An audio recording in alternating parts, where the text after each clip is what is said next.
Lambda Istanbul is an LGBT solidarity organization that is based in Istanbul, and it is 20 years old, and it is the oldest LGBT organization in Turkey.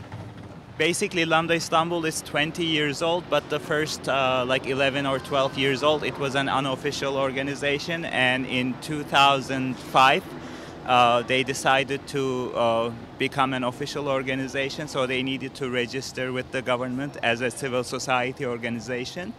And after they made their application, the court decided to close down Lambda because they thought that the founding principles were against Turkish cultural values and family values, I guess. And the court case lasted about 2 years, but the final decision was in our favor, so it was not closed. Lambda Istanbul right now works mostly as a cultural center where we conduct discussions and coming out groups and movie showings and panels and all that kind of stuff. So we're planning to continue in that line, but we also do some public campaigns. For example, one of the most recent ones we did was Turkey is right now in the process of drafting a new constitution. So we want sexual orientation and gender identity to be included under the protection clause in the constitution. But it doesn't look like it's going to go through. But we're going to continue working on that. Now I'm 35 years old, so I'm kind of in transitional generation between the older generation and the younger generation. So I know both the struggles of the older generation and what it is like for younger people right now. And I think younger people are more accepting or have an easier time accepting themselves as LGBT. They don't struggle as much as the older generations used to be. And I think the main reason for this is internet, because growing up, for example, in my generation, we didn't have access to internet, so we didn't know what it was all about. Like, I hadn't even heard the word gay until I was like 19 years old, I think. I think there's still a lot of homophobia among the straight people, even among the younger ones, but I think as younger LGBTs are coming out to their friends, they're starting to get more accepted by their, peers. So I think it is changing, but it's a very slow change. So I still see a lot of homophobia even among the younger people. The police has been in general very, especially with trans people, not so much with lesbians and gays, because in Turkey it's not illegal to be lesbian or gay, so there isn't a lot of harassment from the police for lesbians or gays. But with trans people, because they're more visible on the street, they do get a lot of police harassment, and they also have very random checks and controls by the police, just because when a trans woman especially walks down the street, they automatically assume that she's a sex worker, even though she might not be.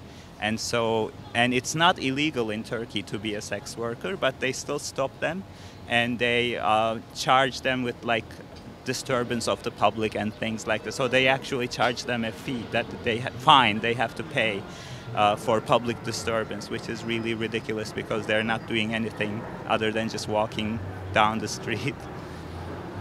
I know that same-sex marriage is legal in Canada, and that is something that, even though we support in Turkey, that's not really one of our priorities in Turkey, because there are more important issues that we have to deal with. So same-sex marriage is not something that is right now on our immediate agenda.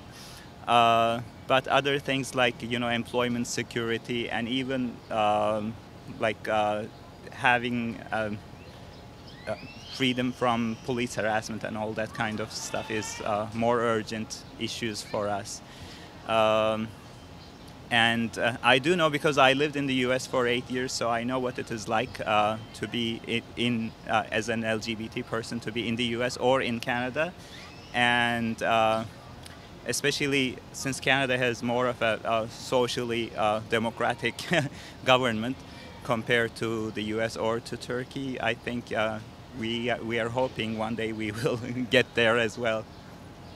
Hello, everybody. This is Michel Demishevic. I'm calling from Istanbul, Turkey, and we are meeting with the Outlook TV, the journalist, and we have an interview. And I will tell my story, and I will tell Istanbul, all for Outlook people. Working in a regional journal in Western Turkey, in Aegean side. Izmir, and there is a little company, but it's a very oldest journal in Turkey.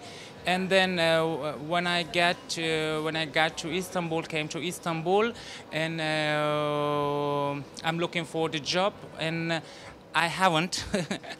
I hadn't job because in the Turkey it's forbidden and unnormal transgender journalist, and I was working for nightclubs for the club manager, and then 4 months ago I found a TV reporter job.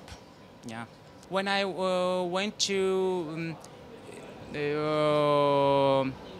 for the protest, for the women protest on 8 May, for the Women's Day, and when I take a picture and when I take a reporting with the people, and the other journalists look at me and surprise them, and I'm reporting when I was reporting with the people, and they were taking picture to me. I went to news, but I have been news for the journalists. Yeah. There is no human rights and no LGBT rights in this country, and the transgender people working in the nights and in the streets for get money because they are just working sex works, because the system, the government and the system don't give the permission for transgender people work other sector, because the people and the government wants just about us work in sex work, but in the last 5 years it's changing, because like me, there is a transgender people working in the hospital, in the TV or journals, or the restaurants, or the schools. It's changing, but almost much more people working in the street for sex works, because there is no other options. There is much more to tell something about LGBT life in Turkey, because the people doesn't like us. Turkish people don't love us. Turkish people won't kill us. Turkish people don't want to live together with us. I'm living a big apartment out of the city center with 20 transgender people.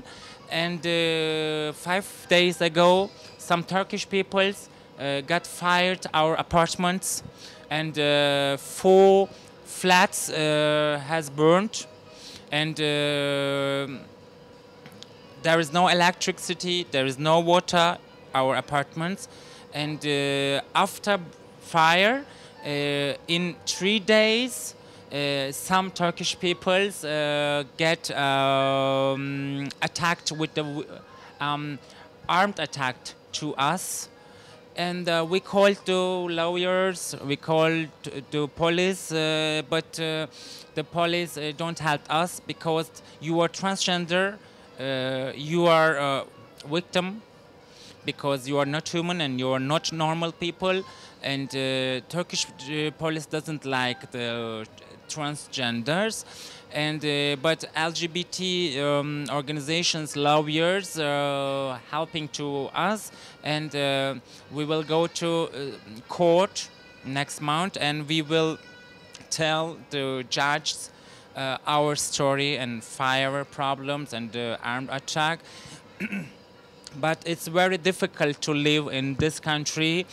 I am lucky girl because I won my life, but it's very difficult road to come today.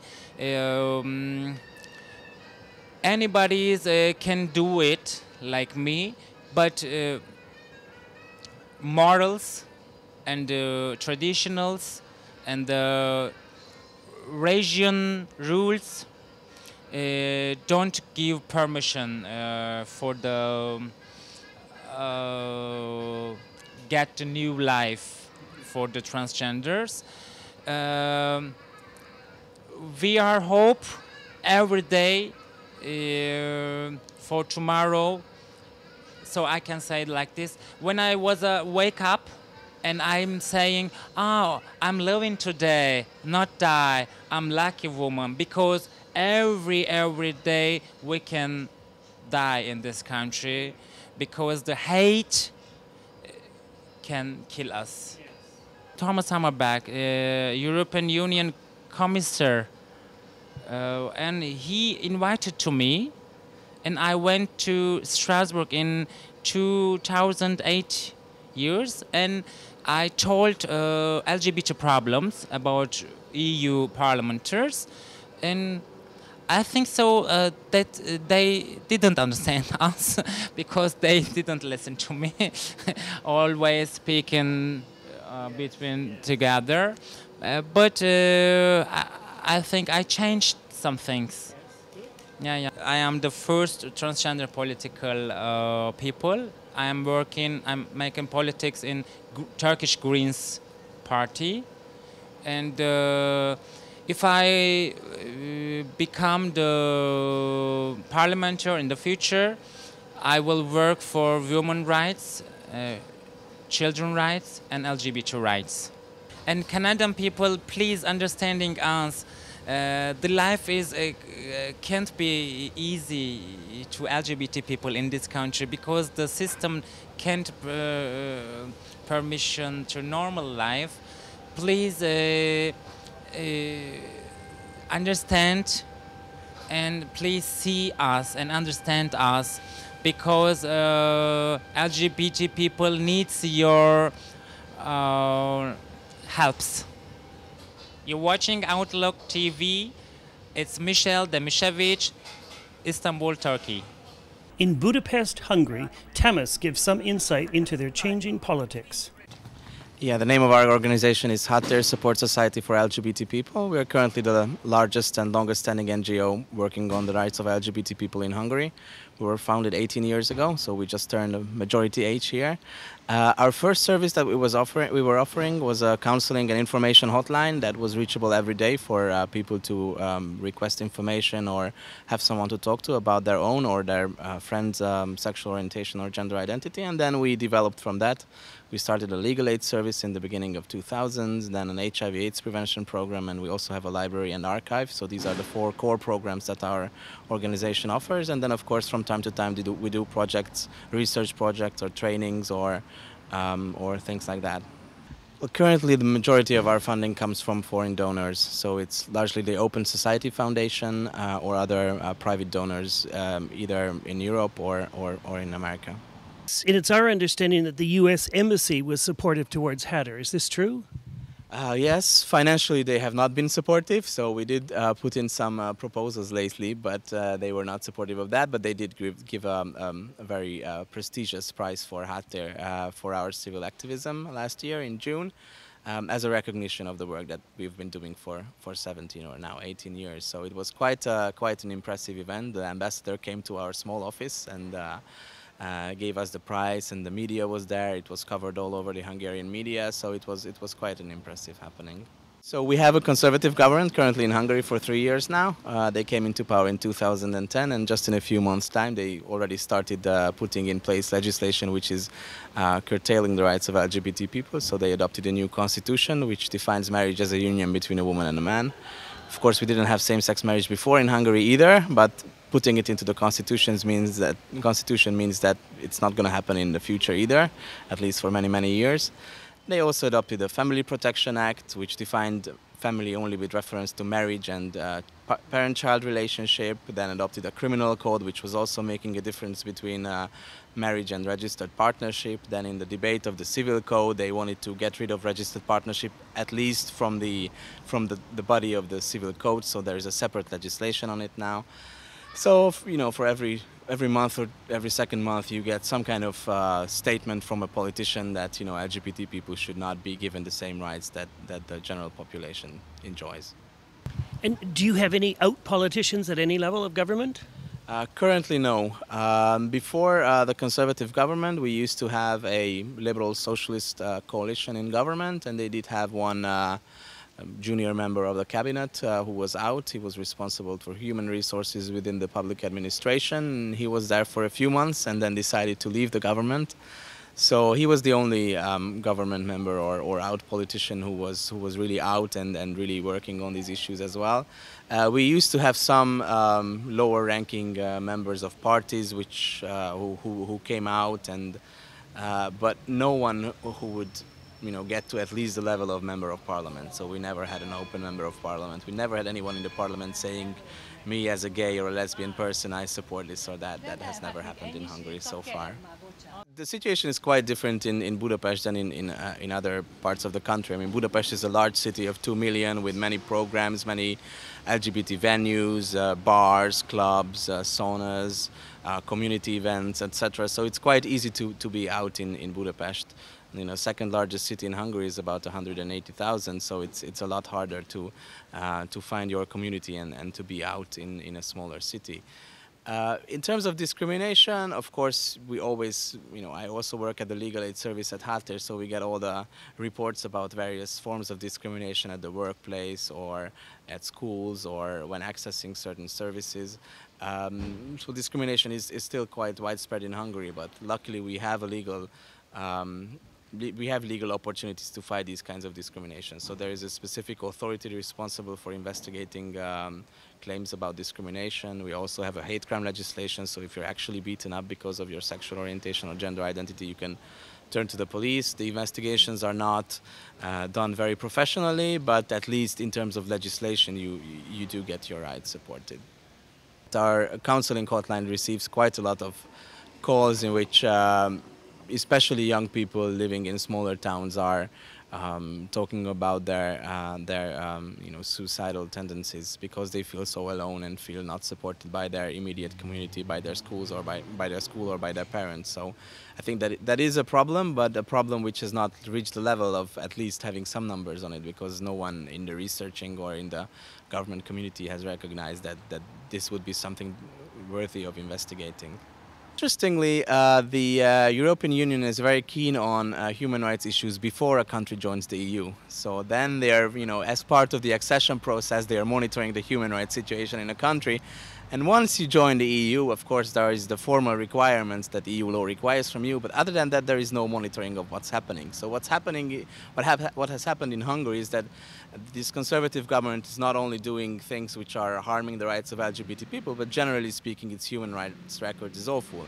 They are criminalizing homelessness, they are cutting back on religious freedoms, they are severely limiting media freedom. So there has been quite a lot of development in Hungary which were at the beginning not taken up at all by the EU. They were not caring at all. And it was only after it got to a level when you know, all the politicians in the EU were actually talking about the problems that are happening in Hungary that the European Commission was willing to start some kind of monitoring procedure about Hungary.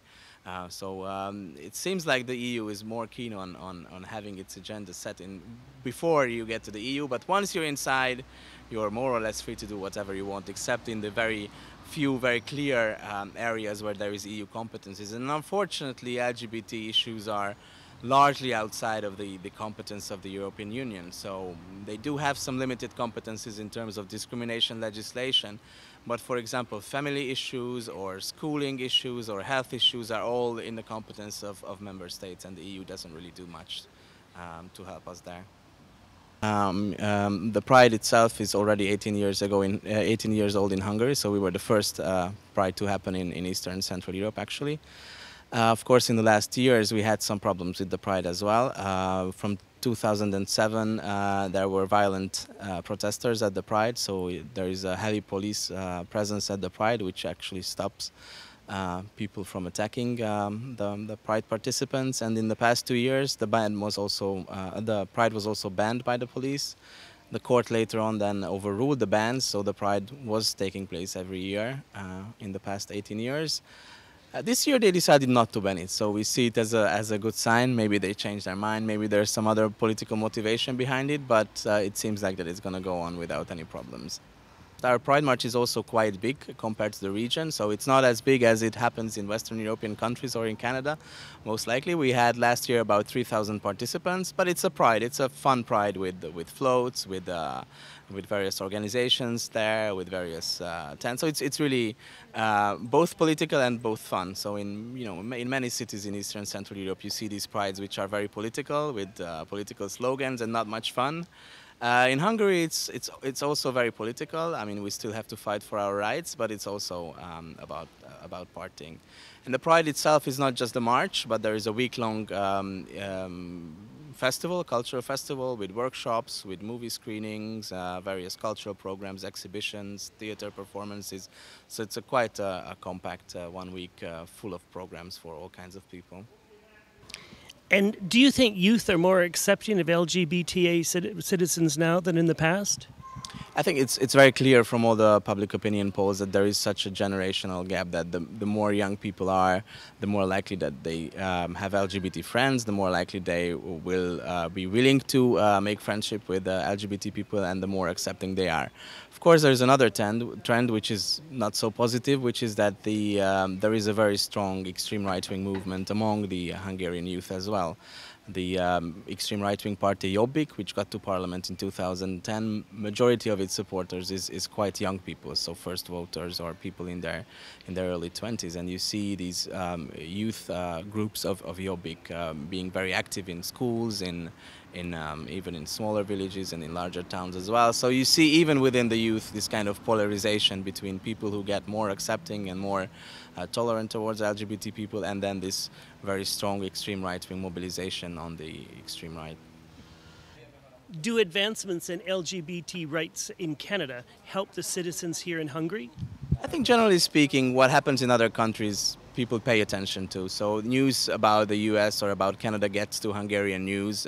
People start discussing these issues with reference to other countries. So I think it does help. Of course, not directly. And the more closer a country is to Hungary, the more likely that politicians or policymakers are following the processes. So things that happen in Germany, for example, probably influence a lot more what's happening in Hungary than Canada. But I think on the public opinion level, on what people see, it's very clear that any advancement in other countries is also making it sure that people now see that there is actually a worldwide trend that the LGBT rights should be upheld, and people should enjoy equal rights. The Eurogames took place in Budapest. The Eurogames is a European level sporting event for LGBT people. So there were about 3,000 to 5,000 people, depending on the estimates, coming from all over Europe to Hungary to compete in various sports, in soccer, swimming, same-sex dancing, bridge, all kinds of sports. So it was quite a large event. Unfortunately, it was also put on the agenda of the extreme right wing, so it means that there were severe threats against the participants before the actual event. So there were very strong police presence once again at the games, and actually the venues were not advertised, so you needed to call in to actually be able to go as a viewer, as an audience. So some people criticize it for importing a lot of foreign LGBT tourists, but it wasn't really an event for local gays and lesbians, because we were not able to be there. But it was quite a successful event in terms of how many people came, etc. And there were actually no violence happening. So in that sense, it was also a success. Budapest used to be recognized as the porn capital of gay porn capital of Europe. I mean, there were many of the gay porn were shot in Budapest, but I think that's gone. I have not, I have not seen that imagery about Budapest, or I haven't heard people coming here for that reason. So I don't think it's this kind of sex tourism is such a big thing. Of course, it happens in every country, but I don't think that it's specifically huge here on the agenda of tourists. We have elections next year, so we hope that the government will be changed. It's not looking very promising, but we are still, of course, optimistic. And it seems like that if there is a change in government, then the slow progress that was happening in Hungary will probably return, and we'll have gradual advancement of LGBT rights in Hungary. But for that, we need a different government, because this one is definitely not going to help us. At Stadtfest in Berlin, we met Russian visitor Manny Daguerre, founder of Russia's LGBT Film Festival. Manny Daguerre, and I'm an organizer of the Side-by-Side LGBT Film Festival in St. Petersburg, Russia. The festival started 5 years ago in St. Petersburg, and the mission of the festival is to create a dialogue with society and to begin talking about lesbian and gay issues in Russia. Russian society is very homophobic, and there's lots of stereotypes about lesbian and gay people, and over the last year in particular there's been a big backlash against the LGBT community. Different laws are being passed. Last Tuesday, on the 11th of June, they passed a law against the propaganda of untraditional relationships to minors. In our work, we've witnessed much more opposition towards the festival. It's always been difficult to organise a festival. It's been banned 5 times around Russia. And now there is much more open criticism against the festival. Far-right groups, orthodox religious groups, they threaten festival organisers, volunteers, and the situation is becoming more and more difficult. So, well, we initially started in St. Petersburg, that's our base. But since 2010 we've been working in different regions. We work in Moscow for the last 2 years. We work in Tomsk, Novosibirsk, Kemerovo, which is in Siberia. And we've worked in Archangel, which is in northwest Russia. But when we work in the regions, we come up against a lot of opposition, the similar opposition that we faced in 2008 in St. Petersburg, when the authorities put pressure on the venues, closed down the venues, and we come up against similar tactics by the authorities in the regions. The festival in St. Petersburg over the last 5 years has been able, even though the situation is difficult, has been able to develop. Last October we had over 2,300 people come to the festival, and 30% of the audience is straight. And that part of the audience who's straight, they say it's very important, the festival for them, because it's a way of finding, to receive proper information about LGBT people, not listening to all this propaganda by state channels. And through films, through our discussions, they say that their opinion has changed and they are more tolerant of their lesbian and gay friends. And for the LGBT community, the festival is also important. It's a way of, mobilizing people, bringing people together, empowering them. And what can be done by citizens in other countries to support you? The international community is very important. It's a way of getting information out to other people, and the reason that we're here at Stadtfest is that we've been working with the Teddy Award and Regenbogens Fund since 2007, when the festival first started, and having the support of the international community, organisations like the Teddy Award, they inform their audiences. We also work closely with consulates and embassies in Russia, and we keep them updated on the situation, concerning different.